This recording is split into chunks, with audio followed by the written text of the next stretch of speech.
Ya habíamos estado hablando un poquito y ahora vamos a proceder con la sesión número 7 de laboratorio líquidos corporales. A ver, entonces, ¿qué es eso? Un vaso. Todos lo conocen. Ya. Pero ¿qué es lo que pasa cuando hay alguna fuerza desde afuera o desde adentro? Genera un estímulo en este vaso que genera un derrame. ¿Qué pasó? De aquí a aquí se derrama. Puede ser que alguien de afuera venga y lo empuje, o puede ser que alguien empiece a llenar demasiado este vaso y este termina desbordándose. ¿Qué pasó? Se derramó. Y Katy, ¿qué tiene que ver esto con laboratorio de líquidos corporales? Bueno, las técnicas que vamos a revisar, válgase decir toracocentesis, paracentesis y una artrocentesis, pues básicamente giran en torno a esto, en una serie de fuerzas que van a ejercerse, puede ser intrínsecas o extrínsecas, vamos a ver eso, que generan esto, que haya una extravasación de líquidos que ocupan lugares que no deberían estar ocupando. La semana pasada les había preguntado si les gustaba más la dinámica de la combinación de caso clínico y algunos conceptos o revisar el PPT en sí de la teoría y ver los aspectos más importantes, ¿no? Nadie me contestó, chicos. Bueno, no sé con cuál se sentirán más representados o cuál les gustará más. Pero bueno, ahora vamos a volver a revisarlo así. Si ustedes tienen algún otro comentario. Están visualizando la pantalla, ¿verdad? No quiero que cometamos el mismo error de la clase pasada. ¿Sí? ¿Todos pueden ver la pantalla? ¿Sí? Sí, se ve. Ya, perfecto. Entonces, dado que nadie había contestado o sugerido, decidí volverlo a hacerlo de esta forma. ¿Ok? Pero igual seguimos con el reto de tratar de hacerlo lo más pronto posible, no por rápido, sino lo más puntual. Ya. Entonces, ¿de qué nos sirve evaluar los líquidos corporales? Exactamente las técnicas que van a realizarse van a ser la toracocentesis, la paracentesis y también la paracentesis y la artrocentesis. ¿Y para qué necesitamos saber que estos líquidos que están ocupando espacios que no de manera fisiológica, sino de manera patológica, como en el caso del espacio pleural, como en el caso de aquí entre el retroperitoneo y aquí como podemos observar en la articulación? Entonces, ¿de qué nos sirve saber si solamente por el color o solamente por el aspecto o qué es lo que nosotros buscamos? Lo que nosotros buscamos es a través de una serie de análisis bioquímicos poder nosotros determinar si esto es patológico o no es patológico, si este es un líquido inflamatorio o no inflamatorio, y esto a través de qué lo vamos a ver, de la celularidad. O sea, ya habíamos revisado anteriormente acerca de los polimorfonucleares, acerca de los monomorfonucleares, acerca de las líneas, cuáles eran los componentes o los principales actores, o como les dije, la mnemotecnia, la fiesta de las células de un proceso agudo, o las estrellas de la fiesta de la inflamación crónica. Entonces, para eso debemos recordar, porque de acuerdo a esas poblaciones es que nosotros vamos a poder determinar, esto es inflamatorio, pero agudo o crónico, o no es inflamatorio. Y también poder determinar si es un líquido transudado o exudado. ¿Y para qué nos servirá saber si es transudado o exudado? En el caso del líquido pleural. Porque a través de esta determinación, nosotros vamos orientando nuestros posibles diagnósticos, es decir, de toda la infinitud de enfermedades o patologías que pueden estar relacionadas con con un derrame pleural, con un edema, con una hipertensión portal, con una extravasación de líquidos, es que nosotros vamos acortando nuestras miras, nuestros posibles diagnósticos. Nuestro diagnóstico diferencial se va abarcando un campo mucho más pequeño de acuerdo a nuestros resultados, o muchas veces para confirmar una sospecha. Ese es básicamente el para qué nosotros necesitamos entenderlo. De aquí, esto es importante. Ya. Ahora, los que ya escucharon la teoría habrán dicho, ay, no, ya hemos escuchado que el doctor ha hecho una explicación muy, muy larga acerca de todo esto y la extravasación de líquidos y las fuerzas, las presiones. Ya, yo se los resumo así. Aquí hay dos flechitas, por si no las ven. Una son plomas. Ya. Entonces, ¿qué es lo que pasa para que haya esta extravasación de líquidos? Simplemente hay un desequilibrio de fuerzas. Hay un desequilibrio entre la producción y o la absorción de estos líquidos que están ocupando espacios. Entonces, necesitamos conocer, solamente les pido que recuerden estas dos fuerzas. Sí, es pregunta de pasito. No es que estamos recordando grandes teorías de física o de química. Simplemente les pido que recuerden estas dos fuerzas. Este pequeño concepto. Hay un desequilibrio en la producción y o absorción de los líquidos. Válgase decir para para los tres tipos de análisis que vamos a realizar. Entonces, solamente para poder entender nuestras tablas de resultados, para poder entender ellas, necesitamos conocer que fisiopatológicamente hay un desbalance, hay un desequilibrio entre estas dos fuerzas. ¿Qué es la presión hidrostática? ¿Qué es la presión oncótica? Debemos saber de qué. Ya, porque si simplemente decimos la presión hidrostática aumenta y la presión oncótica disminuye, pues podemos olvidarlo. Pero si nosotros decimos que la presión hidrostática es la fuerza que ejerce el líquido propio dentro de un canal, dentro de un vaso, dentro de la estructura en la que se encuentre. En nuestro caso, por la anatomía, pues nosotros decimos dentro del vaso. Entonces, la presión hidrostática es la misma fuerza que ejerce el líquido. Y la presión oncótica, pues muchos de ustedes lo saben, la presión oncótica está dada principalmente por las proteínas, pero ¿qué es la presión oncótica en sí? Es aquella fuerza que está ejerciendo el vaso para que esta presión hidrostática, para que la fuerza ejercida por la presión hidrostática no haga que este líquido salga. Entonces, ¿qué está pasando? Estas se están complementando, porque este está empujando hacia afuera y este está empujando hacia adentro. ¿Me dejo entender? De modo que haya un equilibrio. Pero, ¿qué es lo que pasa cuando estos líquidos se extravasan o cuando existe un derrame? Hay un desequilibrio entre estas fuerzas. La presión hidrostática aumentada y la presión oncótica disminuida. Acá debemos recordar que la presión oncótica está dada por las proteínas, principalmente por las proteínas, y que en nuestro organismo, ¿qué proteína es la que principalmente está ejerciendo o está trabajando a nivel de todo nuestro organismo? La albúmina, ¿ok? En la sangre. Entonces debemos recordar estos dos conceptitos. Presión hidrostática, la que ejerce el fluido sobre el vaso.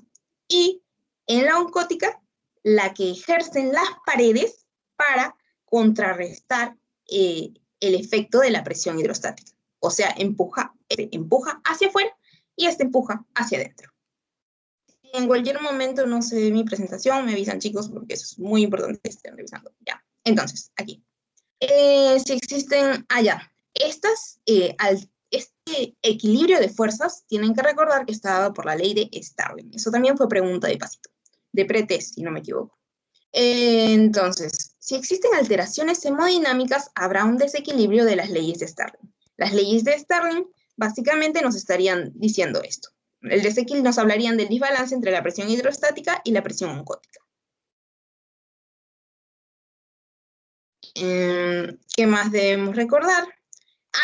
Recordarles aquí también la participación importante que cumplen los linfáticos. Porque si bien es cierto, estamos en el espacio intersticial, pero los linfáticos se encargan, estamos en el espacio pleural, pero los linfáticos se encargan justamente de contrarrestar todo aquello que se absorbió, todo aquello que se produjo de más, los linfáticos se encargan de drenarlo. ¿Ok? Así que no se olviden de sus amigos con el drenaje linfático. Ahora aquí. Entonces, ¿qué más debemos recordar? Ya les había dicho el desequilibrio entre las dos presiones, eso era lo único que tenían que recordar, y que la presión oncótica o presión coloidosmótica, también conocida, está ejercida las proteínas y por qué estas están empujando hacia dentro del vaso, para que el agua no se extravase. Y miren aquí el concepto que nos ponen. Las proteínas son las únicas sustancias disueltas del plasma que no pasan fácilmente hacia el líquido intersticial, porque recuerden de que aquí en la membrana celular existen una serie de canales que separan o son selectivas por polos, por cargas, y las proteínas son muy grandes como para que puedan pasar por todo.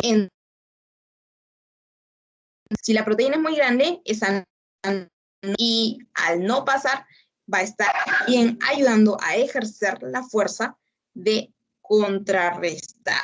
¿Ok? Ahora sí, seguimos. Eso tiene que lograrlo. Principalmente la albúmina. Ya. Ahora, con respecto a el primero que vamos a revisar, perdón. Estaba pensando, tenía que decir aquí también, era con respecto al líquido. Si bien es cierto, el espacio pleural es una cavidad virtual que fisiológicamente no debería contener líquido.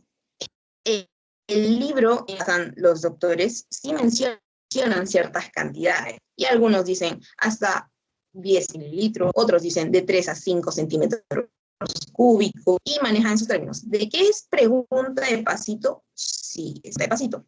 El ciclo pasado entró a corrección, y ahora mi doctor de la 2 nos dijo de que en realidad la respuesta es. Entonces, si tienen alguna lectura o si les han dado algún alcance con respecto a ello, si no me equivoco, en esta teoría el doctor dijo que eran 10 mililitros, no estaría muy segura con recibir, ¿cierto? Es un espacio virtual.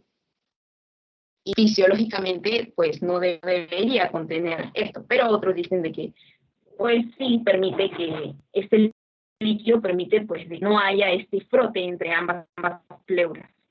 ¿Ok? Eso sería decirles. Ya, ahora hacemos el tema así, súper concentrado. Ya. Los criterios en los que nos basamos para determinar, para hacer más chiquitos nuestros criterios diagnósticos, son los criterios de Leigh, que hacemos una lista de todas las posibles enfermedades.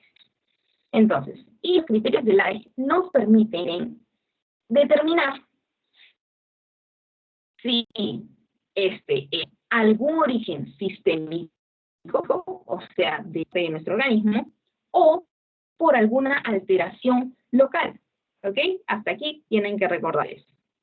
Y recuerden esta imagen que la vamos a volver a ver más adelante. Entonces, esto de aquí ya se los había dicho. A ver, estos son los criterios de Leigh, chicos. Tienen alta sensibilidad y tienen una alta especificidad.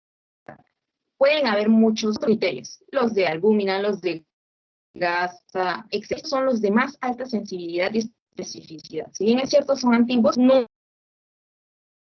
ha variado su sensibilidad y su especificidad. ¿Para qué nosotros queremos saber transudado o exudado? ¿Y cómo nosotros determinamos ello? A través de los criterios de Leigh.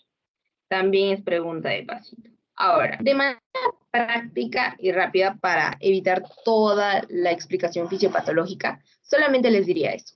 Para aprenderse tablitas, para aprenderse criterios o lo que sea, busquen siempre el denominador común. ¿Qué es esto? Miren aquí. Me dice que en los estudios de trasudado, todo va a estar a la baja. Menor D, menor D, menor D, menor D, menor D. Este estudio, recuerden, a través de que, pero en el exudado va a estar todo hacia arriba, hacia el alza. Mayor D, mayor D, mayor D. Y ustedes dirán, pero estos valores, ¿de dónde han salido? Estos valores ya están preestablecidos. No se tienen que complicar ni se tienen que preocupar por, pero ¿cuál es el valor normal? ¿Qué es esto? ¿Qué es lo otro? Lo único que deben recordar, como les decía, es de que en la toracocentesis ingresa al espacio pleural. Y el espacio pleural, si es cierto, es una cavidad virtual, puede llegar a, de acuerdo a la teoría de su doctor, de acuerdo a la teoría del doctor Percy, o sea, él dijo de que aquí hay cierta cantidad de líquido. Hay muchas teorías, Bueno, hay que basarnos en lo que dice su doctor. Entonces, este líquido está conformado por plasma principalmente, y el plasma viene de muchas partes. Bueno, el plasma lo encontramos en muchas partes de nuestro organismo. De servirnos, es decir, allá, transudado o exudado. Va a depender de las cantidades que nosotros encontremos, de proteínas, de la lactato deshidrogenasa, de la bilirrubina, del colesterol, de la albúmina, porque me va a estar reflejando alteraciones o en todo nuestro organismo o en nivel sistémico, en nivel local, perdón. Entonces, para ello debemos recordar esto, que si es transudado, se da por una alteración sistémica, pero si es por exudado, se da por una alteración local. Y vamos a encontrar proteínas elevadas, glucosa baja, lactato deshidrogenasa elevado, mientras que en el transudado, todo a la baja, proteínas, LDH. Entonces, ¿cómo lo pueden recordar? Ustedes cuando vienen o cuando van hacia un lugar mucho más lejano, pues tienen que tomar estos ómnibus, estos transportes públicos, ¿no? Entonces, se van a un lugar mucho más lejos, acuérdense, sistémico. Sistémico, o cuando dicen, ya, es una metaplasia sistémica. Metaplasia, perdón, es una alteración sistémica.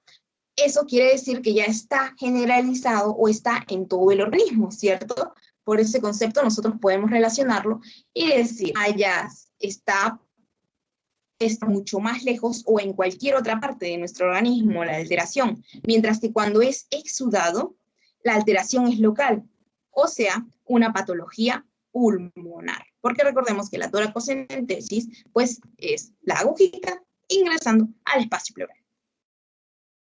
Principalmente cuando hay una elevación de la presión hidroquímica, el efecto o la alteración está o es relacionada, está asociada con las insuficiencias cardíacas congestivas, mientras que si es por una disminución de la presión oncótica, es por una hipoproteinemia. Y se relaciona, tiene sentido, dado que recordemos que la presión oncótica la da la albúmina, o también conocida la hipoproteinemia como hipoalbuminemia. Entonces, si les ponen principal causa de disminución de la presión oncótica, pueden tener como alternativa hipoproteinemia o hipoalbuminemia. Ambas son aptas. ¿Por qué? Tiene sentido, se relaciona, porque la principal proteína transportadora en la sangre es la albúmina. Ya. Ahora regresamos con nuestra tablita. Entonces, habíamos dicho que transudado era cuando venía de alguna alteración sistémica, mientras exudado cuando venía de alguna alteración local. Recordamos que transudado, ustedes acuérdense, si vienen de más lejos, pues vienen mucho más cansados. Entonces, miren aquí, toda la baja, menor D, menor D, menor D, menor D, esto aún no lo miren, menor D, menor D, menor D, todo hacia abajo. Mientras que si todo va mayor D, exudado, si ustedes están simplemente dando vueltas en su casa, pues van a tener mucha más energía, ¿no? A que si ustedes vienen, se van caminando de aquí a, no lo sé, a Puno, pues van a estar mucho más cansados, entonces llegan con menos energía. Pero si ustedes, si solo están dando vueltas en su casa, pues van a tener mucha más energía. ¿Por qué? Porque simplemente están dando vueltas localmente. Pero miren aquí, todo está a la baja. Y podemos relacionarlo porque esto viene de mucho más de cualquier otra parte. Puede ser como puede ser del hígado, puede ser del... ¿Ok? Entonces, aquí las patologías pueden ser de alguna alteración sistémica, es decir, ahora vamos a ir a ello, es decir, por ello que el doctor nos pone aquí una tablita que cuando es trasudado, la alteración a nivel del corazón, por eso les puse insuficiencia cardíaca congestiva, o cirrosis hepática, en el hígado, o un aumento de la presión venosa, a eso me refiero con sistémica, puede estar en... O, ¿qué más? Acá está. Puede ser también por una diálisis peritoneal, es decir, hablamos de intestinos, o algunos también ponen aquí en trasudado. Entonces, cada vez que relacionamos transudados, acuérdense que ustedes tienen que transportarse hacia un lugar más lejos. Y si ustedes van mucho más lejos, vienen más cansados. Y si ustedes están más cansados, encuentran todos los valores a la base. Ustedes dicen, ah, ya, si me voy más lejos, pues puedo estar con menos energía, porque estoy más cansado.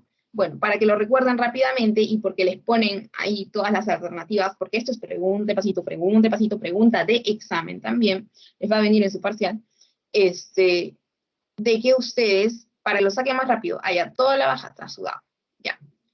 Y las principales causas de los transudados vendrían a ser las insuficiencias cardíacas congestivas, pueden ser también las hipoalbuminemias, ya dijimos, una hipoproteinemia. ¿Qué pasa en la hipoproteinemia? Disminuyen las fuerzas de la presión, o coloides osmótica, o una cirrosis, miren aquí. Entonces, si hablamos de corazón, hablamos de hígado, hablamos de esta proteína que circula por la sangre, proteína transportadora, entonces estamos hablando de una alteración sistémica. No estamos hablando plenamente de una patología. Entonces, en el transudado, la alteración va a estar a nivel sistémico. Toda la baja, ustedes tienen que transportarse. Ahora, en el exudado, la alteración es lo... Y miren, nos encontramos por aquí en la tablita. Puede ser por neoplasias, pero con neoplasias obviamente se está refiriendo a un cáncer de pulmón, ¿no? Procesos paraneumónicos, también seguimos en... O infección con la tuberculosis pulmonar, como un embolismo pulmonar.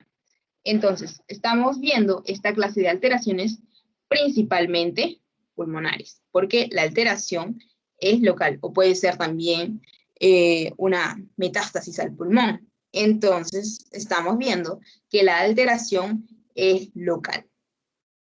Ok, entonces en el exudado, como por ejemplo la tuberculosis principalmente, pregunta pasito, ¿qué clase de... ¿Qué clase de derrame pleural generan las tuberculosis? Y les ponen transudado o exudado. Y la respuesta sería exudado. Pregunta de pasito, les vuelvo a repetir. Les ponen también, ¿qué clase de derrame pleural generan las insuficiencias cardíacas congestivas? Y sería transudado. Entonces, acuérdense siempre los más comunes, los más frecuentes. ¿Ok? Y ustedes dirán, pero de todos los que están aquí, miren, son 1, 2, 3, 4, 5, 6. Todos estos 6 nos van a preguntar ahí al momento. Los más utilizados son los primeros 3. ¿Ok? Entonces tenemos la lactato la lactato deshidrogenasa en el líquido pleural, la lactato deshidrogenasa o LDH en el suero, o sea, sobre, aquí hacen una ecuación, pero es simplemente ya el valor y resumidito, ¿no? La lactato deshidrogenasa del líquido pleural, aquí las proteínas del líquido pleural sobre las proteínas del suero, bilirrubina del líquido pleural sobre la bilirrubina del suero, el colesterol del líquido pleural sobre el colesterol del suero, y luego vamos a ver este de aquí. Entonces, Katy, hasta ahorita que estoy viendo, ya habíamos estudiado más o menos en clases pasadas que medía la lactato deshidrogenasa.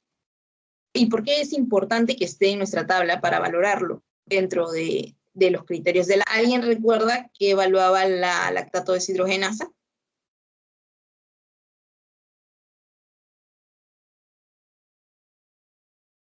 Lo vimos en...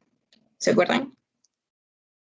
En laboratorio hepático. La lactato deshidrogenasa lo que evaluaba la alteración, el daño de las células endoteliales. Entonces, iba a un valores ante cualquier daño del endotelio. ¿Y dónde hay endotelio? En todos los órganos.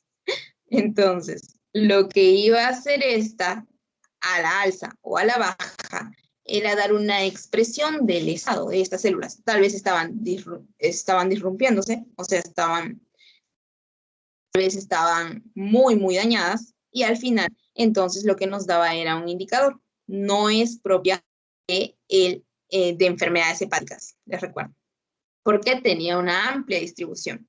Entonces, es necesario evaluar su, por así decirlo, indemnidad, porque hablamos de la indemnidad del endotelio, en el líquido pleural y en el suero. ¿Qué más?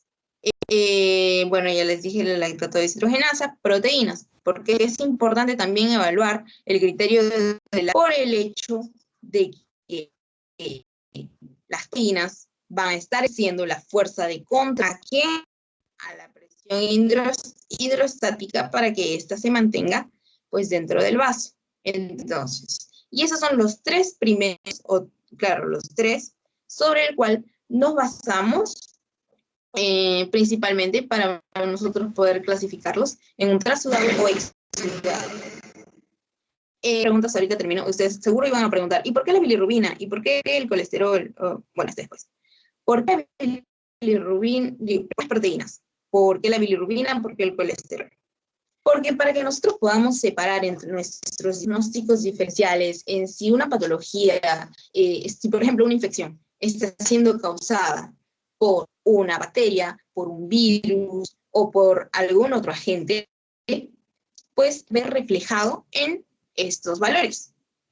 Puede ser de que, por ejemplo, en la glucosa, que más si una bacteria puede consumir glucosa, entonces los valores de glucosa estarían disminuidos. Pero si es un virus, no va a consumir tanto glucosa.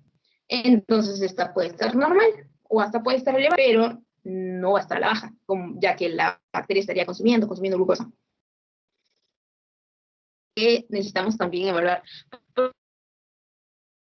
porque necesitamos también no solamente conocer los aspectos microscópicos, sino también macroscópicos de estos líquidos. Y se van a ver reflejados en donde está, yo les hice una tablita. A ver, esperen, chicos.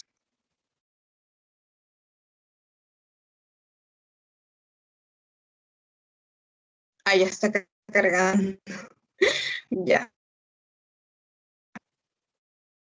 Dije que, entonces, necesitamos conocer sus aspectos mágicos como microscópicos, porque de acuerdo al color, si este está más claro, si este está más turbio, si este está hemático, o sea, con sangre, pues nos van a dar una idea de qué es lo que está pasando. Vean un color rojo, pues van a decir, no, es sangre, y actuar de la siguiente forma. O si ustedes ven turbio, pues pueden decir, no, un virus.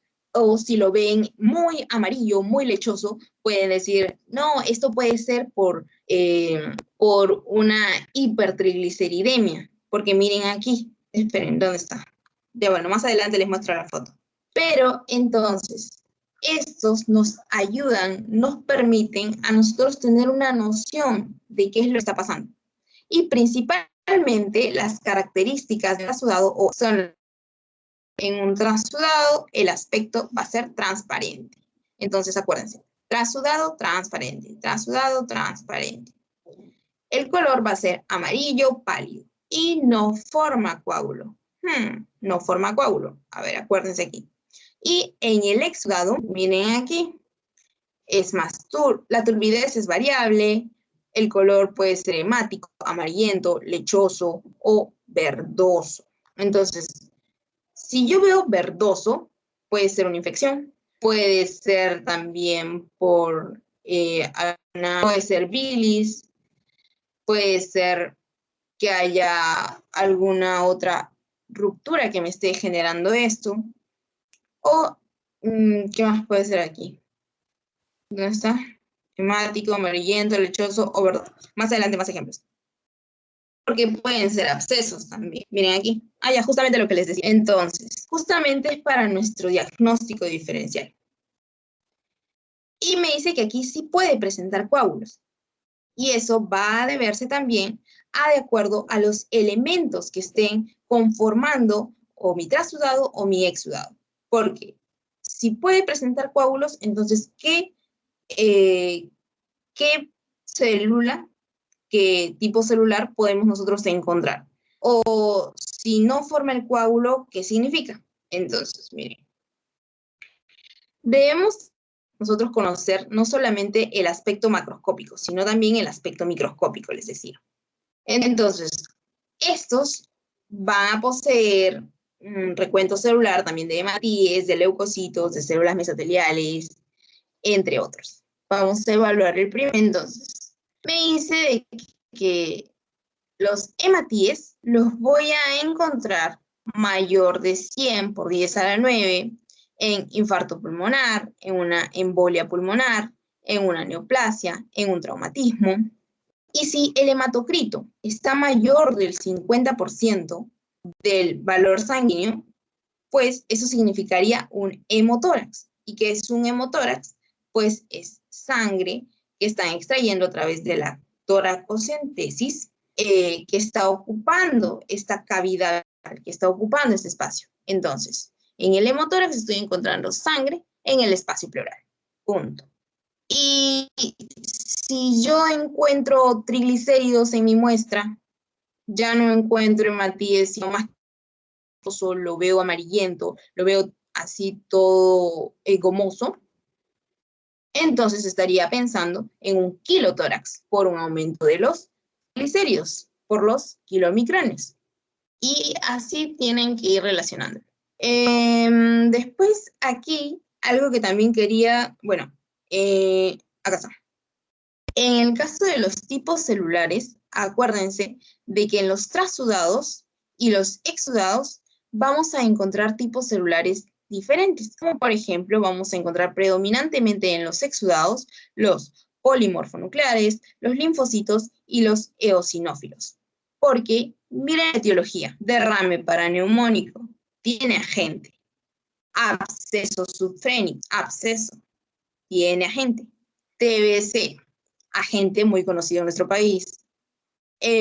¿Cuál otro? Bueno, tuberculosis, ya lo mencionamos. Y pues mencionan a dos que están mediados por inmunocomplejos, o pancreatitis, también tiene agente. Entonces, si existe un agente que está exacerbando nuestros valores de nuestras defensas, que van a estar dadas por los polimorfonucleares, por los linfocitos, por los eosinófilos, porque acuérdense que esos son los valores que se van a la alza o se van a la baja si es que están afectando nuestro organismo. Al ingresar, pues generan una alteración de nuestras defensas para que salgan y puedan responder. Entonces, estos pueden irse a la alza o a la baja.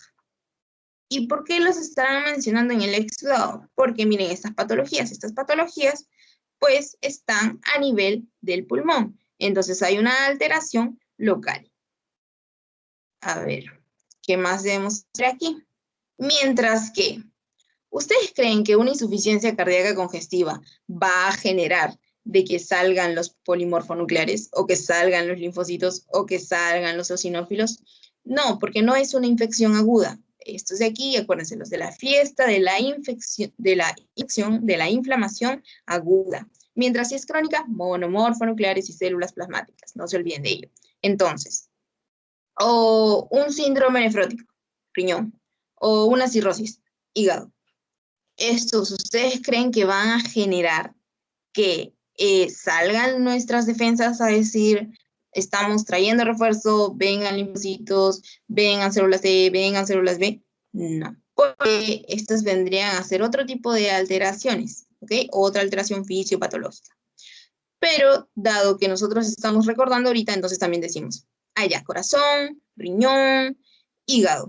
Esto de aquí no son alteraciones sistémicas, pero están haciendo que están exacerbando la formación o la absorción de este líquido.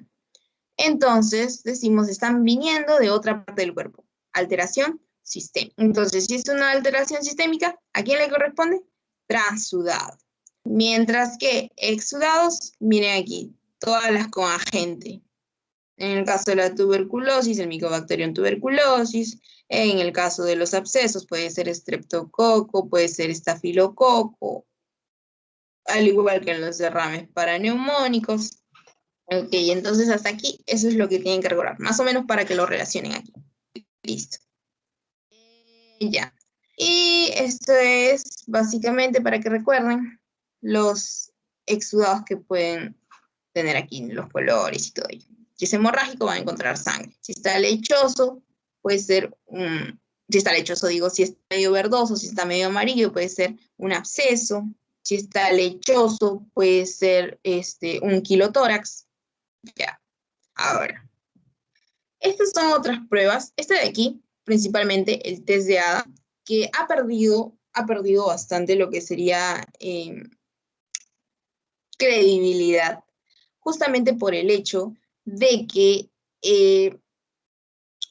los criterios de Life, a pesar de ser antiguos, son muy exactos, son muy específicos, son muy sensibles.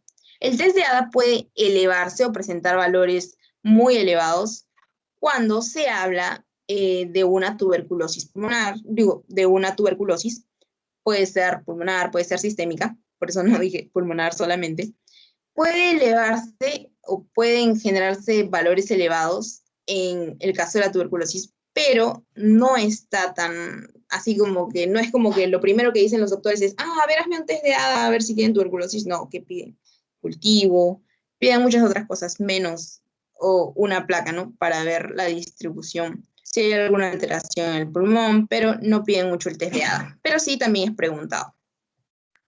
Ahora aquí les puse un cuadrito para que vean las otras pruebas que pueden haber, pero esas no reemplazan los criterios de Life, ¿ok? Entonces, esto también se los puse para que ustedes puedan ver de que no solamente se evalúan los criterios mencionados anteriormente, sino que también pueden evaluarse la proteína C reactiva, puede evaluarse el pH de puede evaluarse la glucosa, como les había comentado, y miren, va a estar disminuida en caso menor de 3.3, o menor de 60 miligramos, en casos de tuberculosis, en el caso de neoplasias, artritis reumatoide, y también lo pueden relacionar porque, acuérdense, bacteria, allá va a estar consumiendo glucosa. ¿Y qué más tienen que recordar aquí? Bueno, básicamente eso, ¿no? Acuérdense, proteína C reactiva está midiendo la actividad celular, entonces ante una infección va a estar elevada. A ver, y aquí este es un resumen de lo que hemos visto hasta aquí en toracocentesis. Entonces, ante una sospecha del derrame pleural, en la historia clínica, ya saben, la anamnesis y todas las partes, la exploración física, y siempre le van a hacer la radiografía, la placa de tórax. Es más, ahora las toracocentesis son ecoguiadas, ya sea que está dirigida por ecografía, de modo que todo sea más exacto.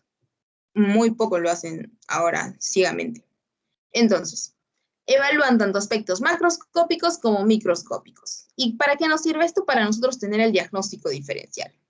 Si les ponen casitos, no les ponen casos normalmente, pero esto le puede servir para medicina, ¿no? Porque si lo ven de un color cremoso, les decía cremoso, amarillento, pues puede ser un quilotórax, que está a la alza de triglicéridos. Si lo ven sanguinolento, pues puede ser una neoplasia. Si encontramos sangre en el líquido pleural, pues estamos hablando de un hemotórax. Si lo encontramos negro, puede ser un melanoma metastásico, puede ser una infección, y así sucesivamente, de acuerdo al color, de acuerdo al aspecto, se pueden ir teniendo una idea, pero los valores, la bioquímica, les van a dar el resultado más certero, ¿no? Entonces, lo más frecuente en los trasudados, todo a la alza, toda a la baja. Acuérdense, ustedes vienen más cansados, ustedes se van mucho más lejos. Ya. Entonces, ¿puede ser del corazón, Katy? Sí, mira aquí, y justo es el más frecuente, insuficiencia cardíaca. También puede ser del hígado. Miren aquí, cirrosis hepática. Puede ser del riñón, está lejos. Sí, puede ser de cualquier otra alteración sistémica. Estos principalmente, y ambos son preguntados. ¿Y en quién me baso para yo hacer esta división de qué es trasudado, qué es exudado? En los criterios de Life. Acuérdense, porque les van a poner ahí otros criterios, pero ustedes tienen que decir criterios de Life. Y los exudados. Estaba dando todavía vueltas a nivel local. La alteración podía ser local. Entonces todo iba a ir a la alza. Tanto proteínas como la lactato deshidrogenasa, todos ellos arriba. Y principalmente, miren aquí, neoplásicos, puede ser una neoplasia pulmonar, tuberculosis, como sabemos, le encantan los ápices pulmonares, paraneumónicos, entre otros. Principalmente estos de aquí. Los que normalmente están preguntando son los más frecuentes. Y obviamente, pues, porque es de acuerdo a la epidemiología de cada lugar. Entonces, allá. Hasta aquí. ¿Alguna pregunta, chicos, de transudado y exudado o todo claro?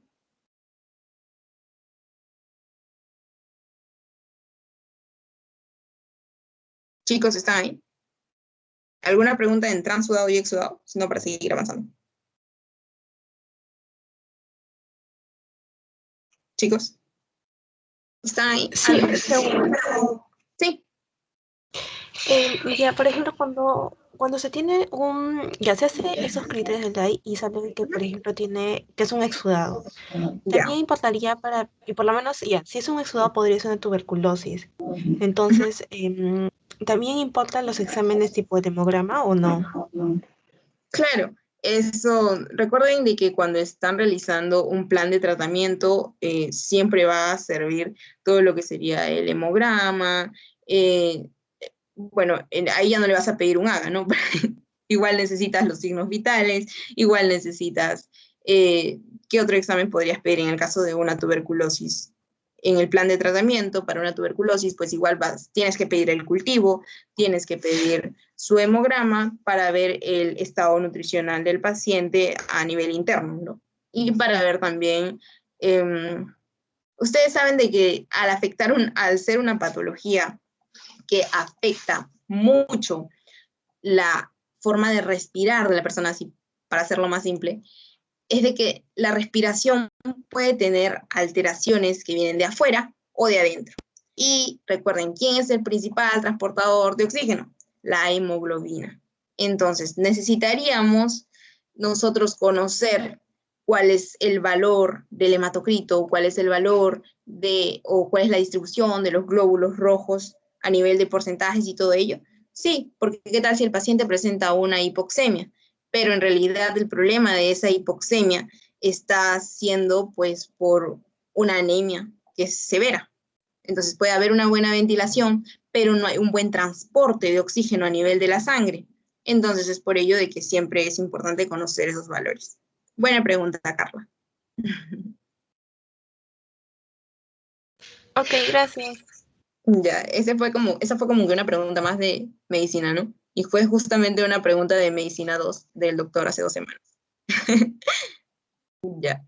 ¿Alguna otra pregunta acerca de transudado y exudado? ¿Todo claro? ¿Sí? ¿Sí? Ya, bueno, entonces podemos seguir. Entonces, acuérdense de esta tablita. Porque miren aquí, tenemos los criterios de Light, tenemos los más frecuentes. Listo. Ahora, para paracentesis, es decir, uy, chispas. Ya, ahora sí. Entonces, ¿qué es lo que va a estar pasando ahora? ¿De dónde se está saliendo este líquido? Tenemos que ubicarnos. Tenemos la cavidad peritoneal. Tenemos el peritoneo. Y este líquido de aquí no debería estar aquí. La mujer no está embarazada, no es líquido de la placenta ni líquido amniótico. Entonces, aquí hay un líquido libre, pero nosotros necesitamos saber de dónde está viniendo este líquido. Para ello realizamos este estudio, la paracentesis, que es el estudio del líquido acítico. Acuérdense que cuando una persona está en ascitis está como que en un edema generalizado.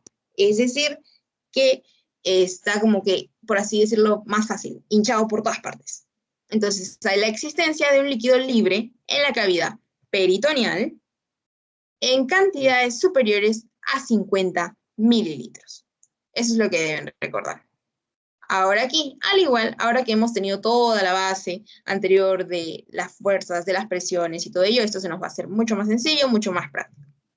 Esto de aquí es de clínica, ¿no? Signo de la oleada positivo porque hay desplazamiento de líquido y se los van a poner en los casitos, ¿no? Viene paciente con signo de la oleada positivo. Eso significa de que hay líquido desplazándose adentro. ¿Y qué más va a encontrar? Matidez. Ya, digamos.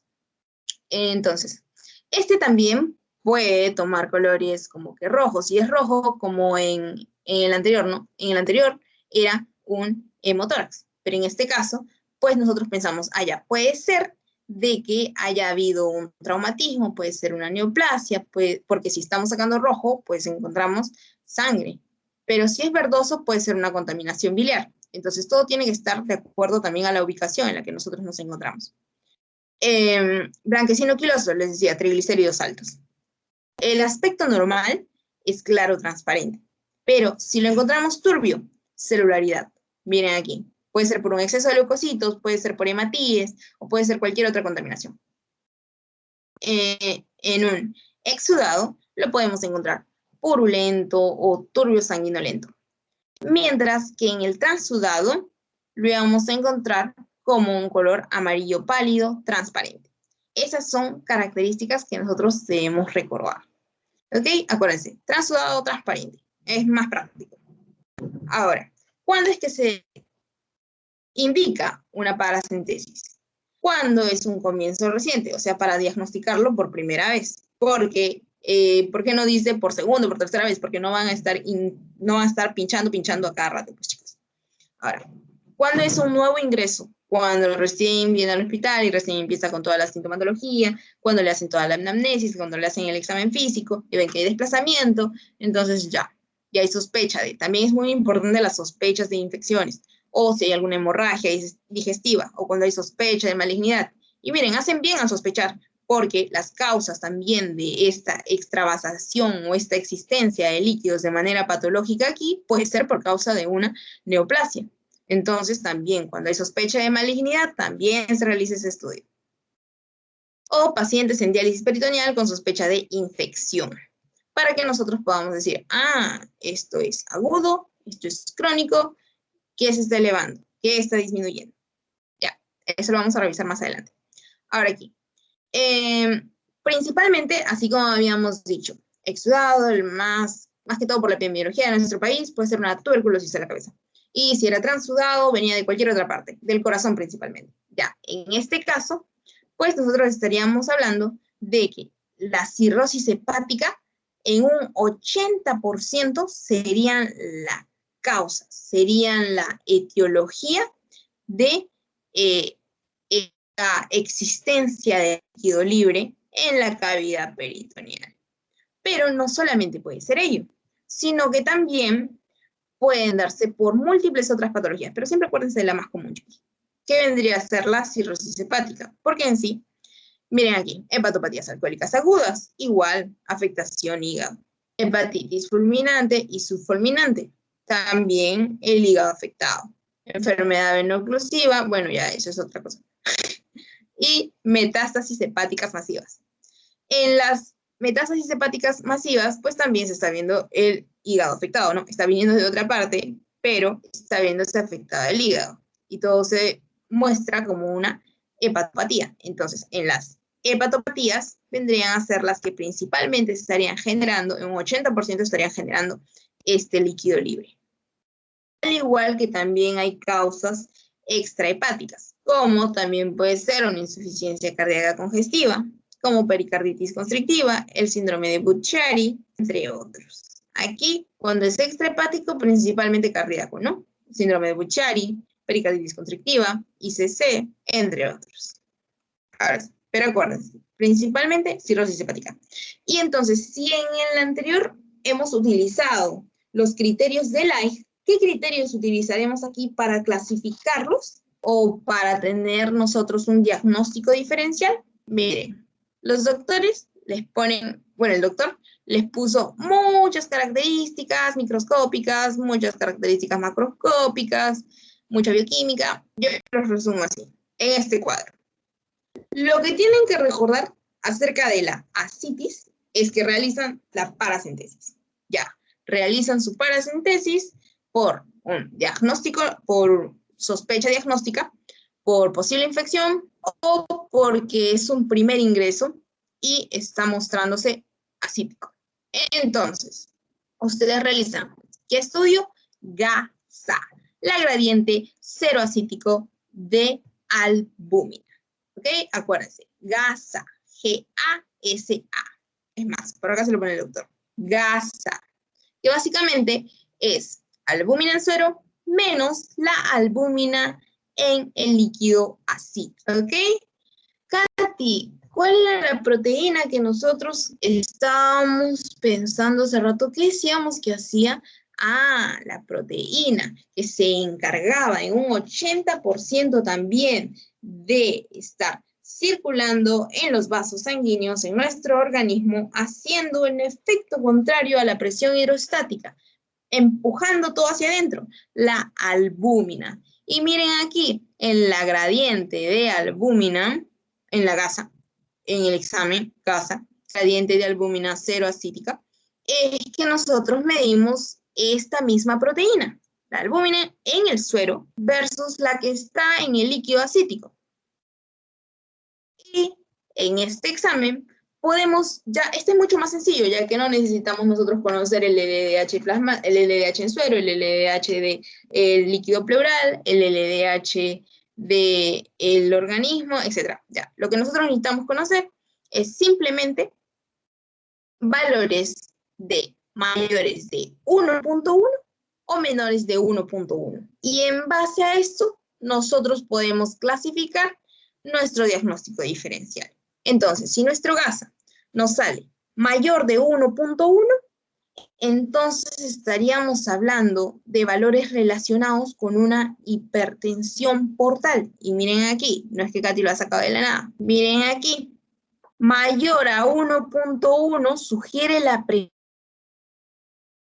hipertensión portal. Y si es menor de 1.1, esto no sería indicativo de que no presente hipertensión portal. ¿Y qué eficacia tiene esto? De un 95%. Ustedes dirán, Katy, pero los criterios de LICE tienen hasta un 97% de sensibilidad, de especificidad. ¿Por qué no usamos esos? Porque esos pues están predeterminados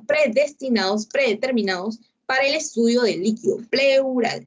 Pero para nosotros evaluarlas para el resultado de las paracentesis, aplicamos nuestros, no criterios, simplemente nuestra gasa, que vendría a ser la gradiente cero acítica de albúmina. Si es mayor de 1.1, lo asociamos con una hipertensión portal.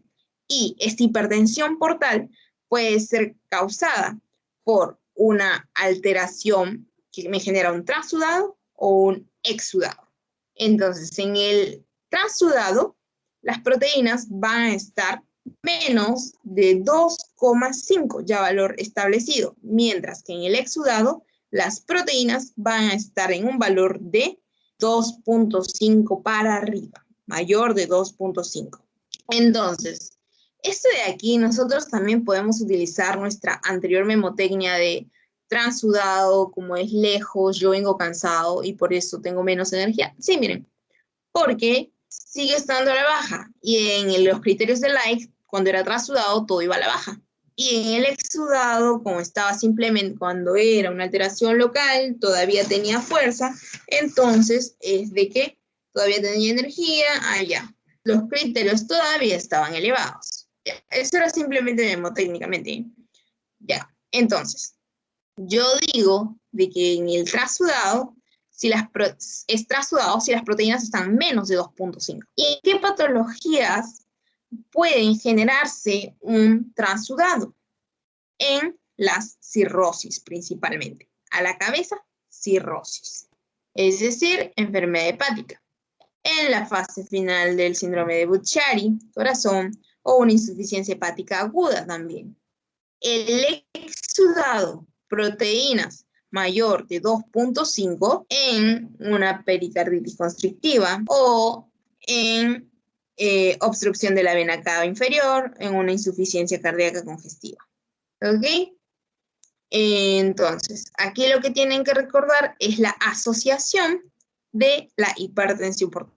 Cuando es mayor de 1.1, hipertensión por asociado a la hipertensión portal. Y si es menor de 1.1, entonces podríamos estar hablando de una neoplasia o de alguna infección, como una carcinomatosis peritoneal, como un mesotelioma peritoneal primario, o una tuberculosis, una pancreatitis, un síndrome nefrótico.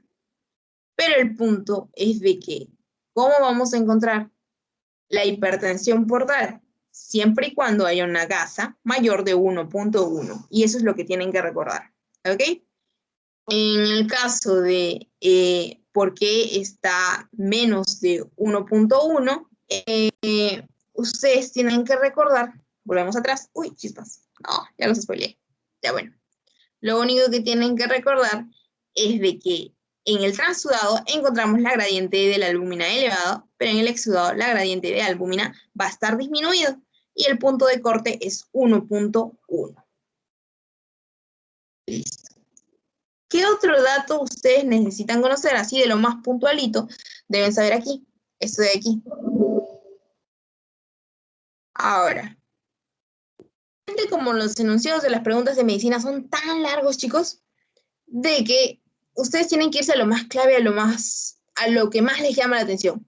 En este caso, por ejemplo, si el ADA le sale positivo, ADA, adenosina desaminasa, si el ADA le sale positivo, es positivo, digo, elevado, pues van a estar frente a una tuberculosis, muy posiblemente.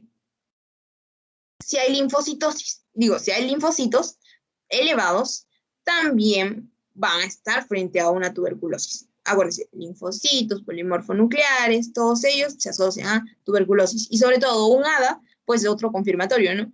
Entonces decimos tuberculosis. Si encuentro amilasa, ¿quién producía la amilasa pancreática? Uy, el páncreas. Ah, puede ser. Si encuentro amilasa en este líquido, pues estaría hablando de una pancreatitis. Entonces, son esas palabras clave que podemos ir encontrando en los enunciados. Si yo encuentro polimorfonucleares mayor de 250 milímetros por milímetro cúbico, ¿de qué patología podría estar hablando? De una peritonitis bacteriana. ¿Por qué? Porque ante quienes salen los polimorfonucleares, bacterias. Entonces, los polimorfonucleares pues van a estar elevados. Por ello los encuentro en esas cantidades, ¿no? Entonces, esta tablita encierra todo esto de aquí. Ya, les hablaba de bacterias. Acá también el doctor les habló de bacterias. Ya, ahora, sigamos. En el caso de que les pongan la pregunta que nos hicieron a nosotros en la peritonitis, en el examen de líquido acítico, les puse también esta tablita para que ustedes no caigan en esa pregunta. ¿Qué acabamos de revisar? De que nos dan palabras clave, ¿no? Ay, no puedo poner esto bien. De que nos dan palabras clave, ¿no? Entonces, si ustedes ya vieron de que tienen los polimorfonucleares elevados mayores de 250, porque eso también se los ponen en rojo por ahí el doctor, entonces ustedes dicen, ya, ese era punto de corte para peritonitis bacteriana espontánea, porque también lo menciona en la teoría. Ya. También les pueden preguntar qué microorganismo está relacionado a ello, principalmente Escherichia coli, E. coli. ¿Ok? Las proteínas van a estar a la baja, menos de 1. Porque recordemos que cuando son bacterias, son consumidoras.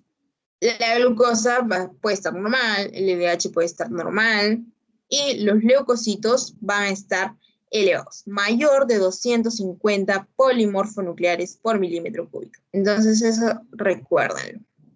Miren aquí, Escherichia coli les mencionaba. También, Escherichia coli fue preguntado también en vasito.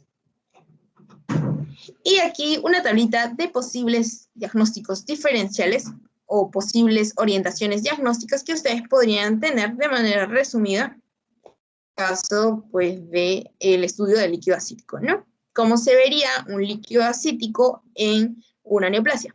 ¿Cómo se vería un líquido acítico en una peritonitis bacteriana espontánea, la que acabamos de revisar? ¿Cómo se vería en una cirrosis? ¿Cómo se vería en una TBC? Si bien es cierto, no son preguntas, pero de los pasitos, pero siempre es importante ir como que a lo más importante, ¿no? Como en el caso que vamos a revisar de la peritonitis bacteriana espontánea. Polimorfonucleares al alta, justamente porque hay bacterias. Pregunta que luego podemos volver a ella. Ahora aquí. Entonces, hasta aquí, ¿todo claro? Hasta aquí. Si todo está claro, creo que pueden resolver esta preguntita, ¿no? A ver. Dice, en el diagnóstico diferencial de un paciente con ascitis, el gradiente cero acítico de albúmina, o GASA, es muy importante. ¿Cuál de las siguientes situaciones clínicas no se asocia a una gradiente mayor de 1.1? ¿Cuál creen que es, chicos? Pueden prender su micro y decirlo, o pueden escribirlo por el chat. ¿Ok? Entonces, ¿qué es lo primero que yo recuerdo? Ya ascitis. ¿Qué es lo que tengo que hacer? Una paracentesis. ¿Ok? Hago mi paracentesis. ¿Qué evalúo en la paracentesis? El gradiente albúmino-sérico. Ya evalúo el gradiente albúmino-sérico. ¿Qué era lo que hacía yo? Les estoy comentando mientras que ustedes van pensando la respuesta y van poniéndola en el chat. Ya tengo mi gradiente luminosérico. ¿Qué hago con este gradiente luminosérico? Con este gradiente luminosérico yo determino si está mayor de 1.1 y si está menor de 1.1. Y yo empiezo a decir, si está mayor de 1.1, lo asociaré con hipertensión portal. O si está menor de 1.1, lo asociaré con hipertensión portal. ¿Cuál era el que nosotros asociamos con hipertensión portal? ¿Alguno de ustedes ya dejó su respuesta en el chat? A ver, a ver, a ver. ¿Ninguno, chicos? Miren, tal vez porque voy a imaginar que aún no han revisado el tema en su teoría. Entonces, yo digo,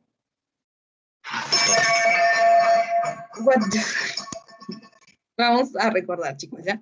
Entonces, acuérdense que para que se les haga más sencillo, acuérdense que en las hipertensiones arteriales, en la hipertensión, en el estado de hipertensión, ¿cómo encuentran la presión arterial? ¿Elevada o disminuida? Es una pregunta para ustedes, chicos. En la presión arterial, ¿encuentran valores de la presión elevados o disminuidos? Cualquiera de ustedes responda.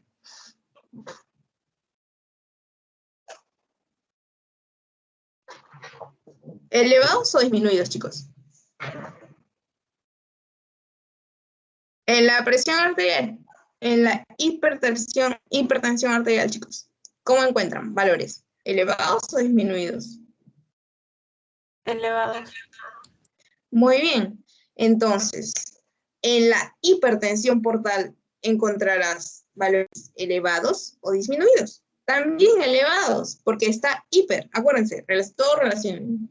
Hiper, elevado, al alza, más de. Entonces, en el gradiente albuminosérico, si está mayor de 1.1, lo relaciono y lo asocio con hipertensión portal. Entonces, si está menos de 1.1, no lo relaciono con hipertensión portal. Se asocia con hipertensión portal cuando los valores están mayor del punto de corte. ¿Cuál es el punto de corte? 1.1. Y es ahí cuando yo recién puedo decir transudado o exudado. Entonces, ¿qué criterios voy a fijarme ya aquí en las proteínas? Si las proteínas están menos de 2.5, punto de corte otro, y proteínas más de 2.5. Si las proteínas están menos de 2.5, pues va a ser un transudado.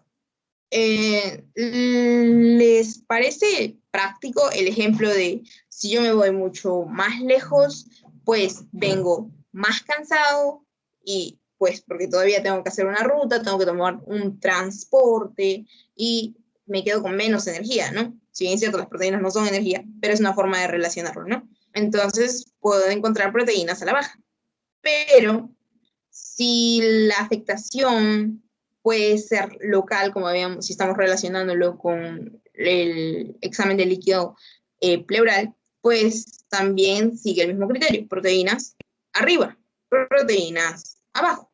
Arriba en el exudado, en el anterior porque la afectación iba a ser local, o así lo recordábamos. Mientras en el trasudado la afectación era sistémica, era de mucho más lejos. Entonces, ¿eso les parece práctico de recordar? chicos. Sí, Katy, gracias. Ya, pero creo que ya se estaban despidiendo de mí, aún no, aún no terminamos. Ya, bueno, entonces, les daba ese ejemplo. Y ahora es que nosotros recordamos, en una cirrosis, la gradiente de albúmino cero acítico, va a estar mayor de 1.1, pero en una tuberculosis, la gradiente cero acítico de albúmina va a estar menos de 1.1, que les están preguntando con respecto a la gradiente, pero no les están diciendo si es transudado o exudado. Otra cosa es que les digan sería un transudado o un exudado, ¿ok? Entonces, la pregunta aquí más usual es si esto es, ¿cuál se asocia con hipertensión portal, no? Si es la de más de 1.1 o menos de 1.1. Y ustedes dicen, si en la hipertensión arterial los valores de la presión están elevados, en la hipotensión están disminuidos, pero miren, acá dice hipertensión, entonces los valores van a seguir al alza. No tendría mucho sentido que se esté menos de 1.1. Entonces también al alza. Entonces, ¿cuál es la que se asocia a hipertensión portal? La que es mayor de 1.1. A ver. Entonces, la pregunta era esta. Entonces, ¿cuál no se asocia a una gradiente mayor de 1.1? Si hay afectación hepática, pues puede haber también una alteración, una afectación de la circulación portal. ¿Y de qué sirve, de qué me sirve de que yo hable de ello? Pues justamente porque estamos hablando de la hipertensión portal. La vena porta pues se puede ver afectada. Recordemos que por ubicación, justamente en el hilio hepático es que encontramos a la vena porta. Es que encontramos a las arterias, encontramos a venas y también encontramos el conducto donde también vamos a encontrar el conducto biliar. Entonces también es importante recordar la estructura anatómica, ¿no? Porque eso nos puede ayudar también a orientarnos. Ahora, entonces, aquí, cirrosis hepática. En la cirrosis hepática, si no me acuerdo mi tablita, si en la cirrosis hepática yo puedo desencadenar una hipertensión portal, sí. En el síndrome de Budd-Chiari, también. En la insuficiencia hepática aguda, también. Entonces, hay afectación. Y encuentro gradientes de albúmino cero acíticas mayores de 1.1. ¿En cuál es que yo encuentro una menor de 1.1? En la carcinomatosis peritoneal. Y vamos a comprobarlo. Vamos a nuestra tabla. Menos de 1.1, carcinomatosis peritoneal. ¿Ok? Entonces, no hay preguntas hasta ahí. Podemos seguir con, ya revisamos, toracocentesis, parasíntesis, y ahora vamos a estudiar el estudio del líquido, Ahora vamos a revisar el estudio del líquido sinovial. En nuestros 15 minutos que nos quedan, chicos, porque recuerden que la meta era dar los conceptos más puntuales, las memotecnias más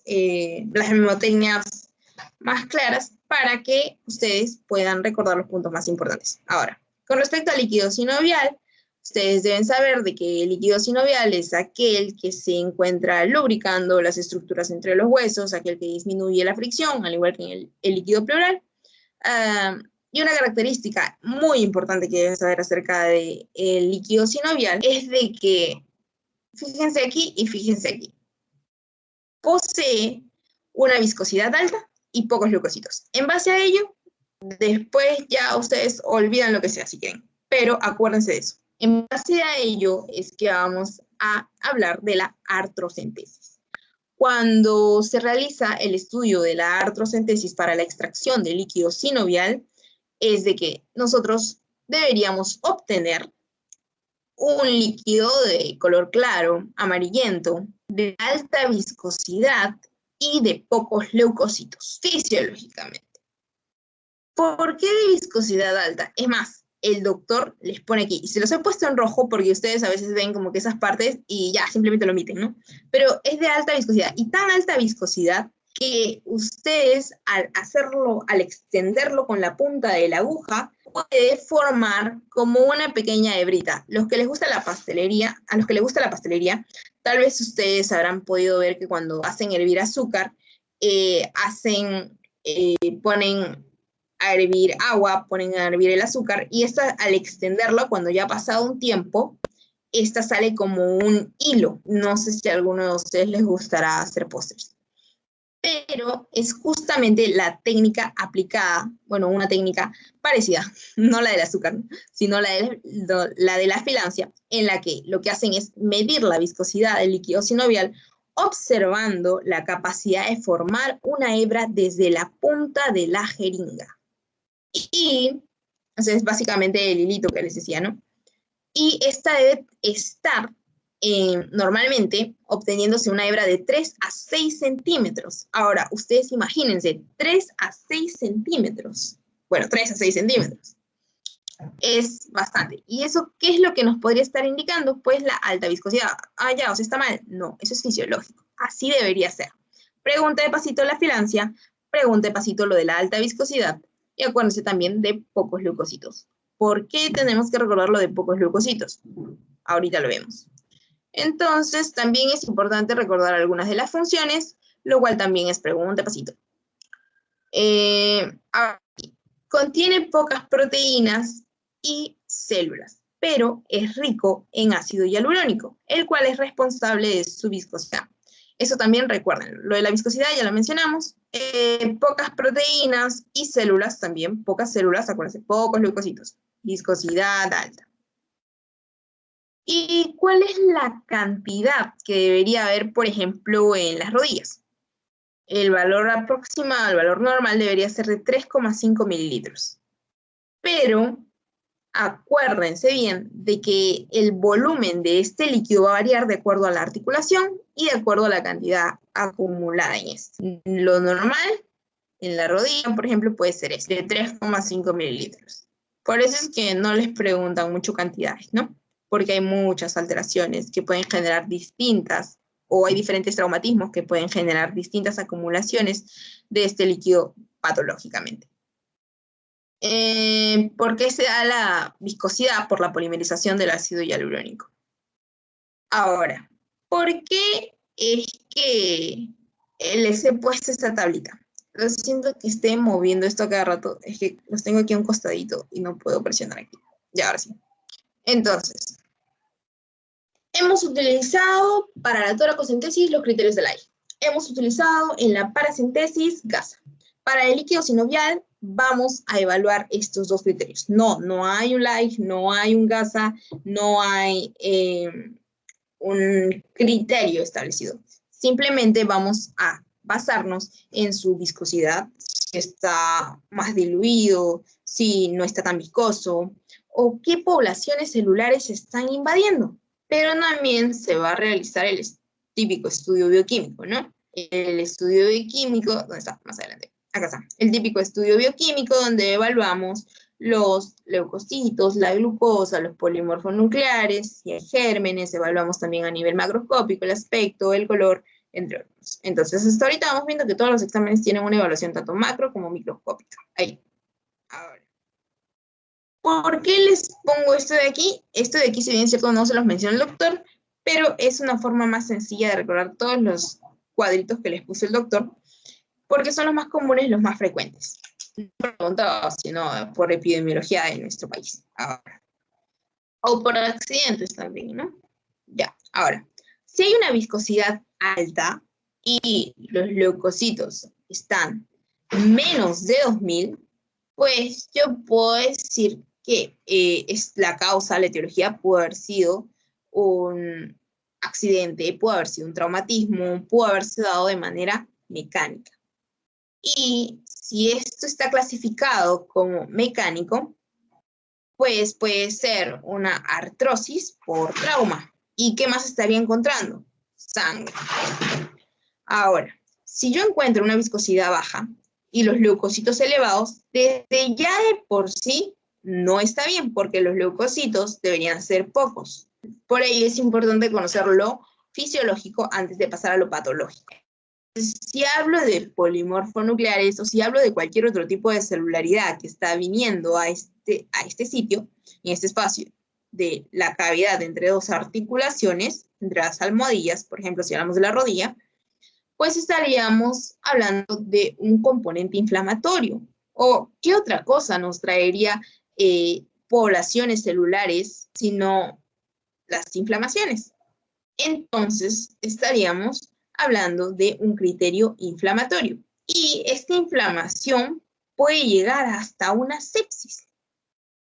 Entonces, si es solamente inflamatorio, pues vamos a ver un líquido que va a estar turbio, amarillo. Cuando ven turbio, cuando lo ven amarillo, es por celularidad.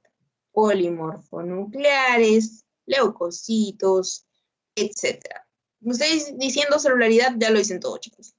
Ahora, en el caso de los leucocitos, como dijimos que los vamos a ver en un rango de 2.000 hasta pueden estar en 50.000. El problema, bueno, la alteración ya mayor va a darse si están más de 50.000.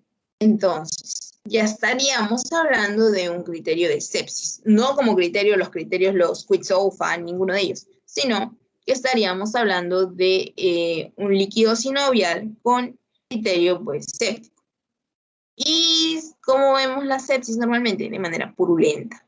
Los leucocitos polimorfonucleares en un 75%, miren, más de 50.000. Y si es sepsis, pues obviamente pensamos en bacterias, en hongos. Miren aquí, puede ser una tuberculosis. ¿Puede llegar la tuberculosis a nivel de las articulaciones? Sí, la tuberculosis miliar. Ahora, inflamatorio, turbio amarillento, leucocitos de 2.000 a 5.000, a 50.000, perdón. Pero si es más de 50.000, puede ser séptico. Y normalmente, cuando encontramos leucocitos de 2.000 a 50.000 en un líquido turbio amarillento, puede ser en alguna patología reumatológica. Artritis reumatoide, un lupus. Ahora, como les había mencionado, puede darse también por alteraciones reumatológicas, ¿no? Y en ese caso, pues podríamos estar refiriéndonos también a una gota, a una pseudogota, y como no solamente evaluamos a nivel microscópico, sino también macroscópico este líquido, porque miren, esto ustedes lo pueden ver. Miren aquí vemos como que una forma de agujitas, miren aquí vemos como que una forma de rombitos. ¿Estos se pueden ver así? Sí, se pueden ver así. Y son cristales que van a estar en este líquido, en el líquido sinovial, y principalmente son, en el caso de la gota, formado por el urato monosódico, por el aumento del ácido úrico sérico, vemos estas formas de agujitas. Pero en el caso del pirofosfato cálcico, en la pseudogota, acuérdense, PP, pseudogota, ambos fueron preguntas de pasitos, los encontramos en forma de rombo, como un diamantito, ¿no? Pueden decir rombo, diamante o de manera rectangular. Y esto se da por el incremento del calcio sérico. Entonces, podemos encontrarlo aquí en la tabla como una forma de agujas, como forma de romboides, o como forma más alargada, o como forma más, como más rota. Pero estos son los más importantes. El formado por el urato monosódico, en el caso de la gota, y el cristal formado por pirofosfato cálcico, en el caso de la pseudogota. Ambos preguntas de pasito. Postres. No sé en qué orden les pondrán ahora las preguntas. Y esto es más que todo porque ¿qué pacientes tienen tendencia más justamente por la fisiopatología a desarrollar gota? Los pacientes diabéticos. Ahora, acá está. Esto era lo que les decía. Entonces, si hay un componente inflamatorio, puede ser por bacterias o puede ser por, si hay un componente inflamatorio, si hay un componente no inflamatorio o si hay un componente séptico, lo podemos clasificar de acuerdo a los niveles también nosotros que encontremos. Y justamente era lo que revisábamos, ¿no? ¿Cómo vamos a encontrar el líquido normalmente transparente? Así debe ser normal. ¿Cómo debería ser el color? Incoloro, amarillo, pajizo. La viscosidad, de 3 a 6 centímetros. Los leucocitos, habíamos dicho que los leucocitos tienen que estar bajos, menos de 200. Bueno, de glucosa no habíamos hablado de leucocitos y viscosidad. La glucosa debe estar igual a la glucemia sanguínea y polimorfonucleares deben estar menos de 25%. Pero miren aquí, si el componente es inflamatorio, va a estar elevado, obviamente, más del 50%. Si el componente es séptico, va a estar elevado, más del 75%. ¿Por qué? Porque probablemente es un ambiente que está requiriendo la presencia de celularidad, polimorfonucleares. Gérmenes, esto de aquí con respecto a gérmenes es en el caso de cuáles podrían ser los posibles agentes etiológicos, ¿no? Pero en este caso no ponen ninguno porque va a depender de la patología o de lo que estén causando. Si el líquido es no inflamatorio, pues va a estar transparente, perdón, porque no es inflamatorio, no hay celularidad, y la celularidad era lo que le daba la tinción medio amarillenta. Por ello era de que, miren aquí en el inflamatorio, sí, va a estar amarillo intenso, y miren la celularidad, más del 50%. Entonces, ¿Katy lo está inventando? No. Katy lo ha leído y se los está contando. Entonces, es que justamente la celularidad es que le da la tinción. Esa no es pregunta, no es para que ustedes lo relacionen. Si lo veo amarillo intenso, hay alguna causa subyacente que está generando que el líquido esté tan amarillo, ¿no? Y probablemente puede ser infeccioso, puede ser inflamatorio, dado que está amarillo. ¿Y quién le da esa tinción amarilla? Pues los polimorfonucleares, la celularidad. Es así como que si yo les digo si hay infiltrado de glóbulos rojos, ¿cómo lo van a ver? Rojo, por la sangre. Entonces, pues estaríamos hablando de compromiso sanguíneo. Tal vez se ha roto un vaso, tal vez la sangre está viniendo de otra parte. Bueno, ya. Y, ¿qué más? Si es séptico, ¿cómo lo van a ver? Opaco. Entonces, ¿es importante o no saber cuál es el aspecto del color normal? Sí es importante. Y miren aquí en el componente inflamatorio, la viscosidad baja, menor a 3. Recordar el límite de 3 a 6 también es importante porque eso va a ser el punto de corte para nosotros saber si la viscosidad está alta o baja. ¿Ok? Miren aquí, la glucemia. Inflamatorio, menos del 50%. ¿Por qué? Porque cuando hay bacterias, pues estos tienden a consumir la glucosa. Por ello la glucosa la baja. En el componente séptico también, porque recordemos que el componente séptico ya es un estadio mucho mayor, ya que el inflamatorio. Y miren aquí, muchos más polimorfonucleares en el componente séptico y requiere mucho más de leucocitos. Miren, va requiriendo de más leucocitos, va requiriendo de más leucocitos. Y si es séptico, pues va a estar amarillo verdoso. Y lo último, para que recuerden, y justamente estamos en el límite de la hora, creo que por fin cumplí mi palabra, chicos, es que cuando tenemos así como que ya un montón de cosas que recordar, que utilicen las memotecnias que les iba brindando poco a poco, para que se les haga un poquito más sencillo. Espero que les sirvan. Cuando tenemos ya muchas cosas que recordar, nos vamos a lo más obvio, ¿no? Entonces, si por ejemplo, si en una artrocentesis yo tengo líquido que está clasificado como no inflamatorio, ¿cómo yo lo recordaría? Pues porque recuerdo que si es no inflamatorio no hay tantos polimorfonucleares. Entonces lo voy a encontrar claro, porque mientras más turbio y amarillo es porque hay más polimorfonucleares y estoy entonces ante un componente inflamatorio. Puede ser un origen inmunitario también, igual va a venir celularidad. En caso del componente inmunitario, artritis reumatoide, como les decía, el lupus eritematoso sistémico también, puede ser una espondilitis anquilosante, fiebre reumática, todos ellos también generarían un componente inflamatorio. ¿Por qué? Por el depósito de inmunocomplejos. Trastornos inmunitarios también generarían este componente inflamatorio, entonces encontraría la viscosidad disminuida. ¿Cómo era la viscosidad normal también? La viscosidad normal era elevada. Es más, tenía que formarme una hebra de ¿cuánto? De 3 a 6 centímetros. ¿Por qué estudio? Por la filancia. Ahora, si yo encuentro un componente inflamatorio inducido por cristales, me acuerdo que pueden ser cristales de gota o de pseudogota. Los cristales de gota, ¿por qué? Por el, ¿se acuerdan? Urato monosódico. Y la pseudogota, ¿cuál era? El pirofosfato cálcico. Muy bien. Ya bueno. Entonces, ¿cuál otro podíamos recordar así relacionando cosas? Claro, el líquido va a estar turbio o lechoso. ¿Qué más? La glucosa aquí va a estar normal, no es inflamatorio, pero si hay algún componente inflamatorio, recordamos aquí, ¿dónde está? Aquí, concentración disminuida de glucosa. Puede ser que haya un componente bacteriano también que esté impulsando esta disminución de la glucosa. En el componente séptico, pues vamos a ver, miren, los neutrófilos más del 75%. Y miren, los leucocitos están volando.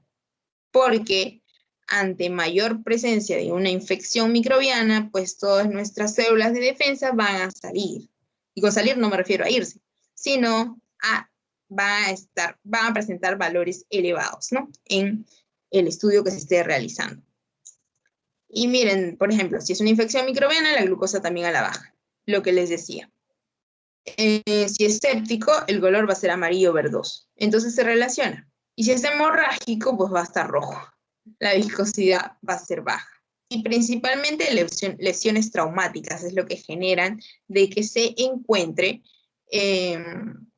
sangre en el líquido sinovial. Pero no solamente, o piensan en lesiones traumáticas, se cayeron, le cayó algo encima, lo golpearon, o también puede ser por tumores. ¿Qué más, chicos? Allá, y ustedes dirían, ¿cuál era? Allá. ¿Y cómo habría una infección microbiana también, por ejemplo, en este líquido, en el líquido sinovial? Por ejemplo, ¿se acuerdan de la tuberculosis? Porque la tuberculosis también puede llegar a ser sistémica. ¿A través de qué? De la diseminación hematógena, como la tuberculosis miliar. Entonces, sí podemos encontrar también, o podemos hacer descarte a través de este método. Y eso sería todo, chicos. Y espero de que hayan podido entender, comprender. Hemos utilizado solamente hora y media. Y espero de que pues les haya podido ser útil alguna mnemotecnia, alguna forma de entender este tema. ¿Alguna pregunta?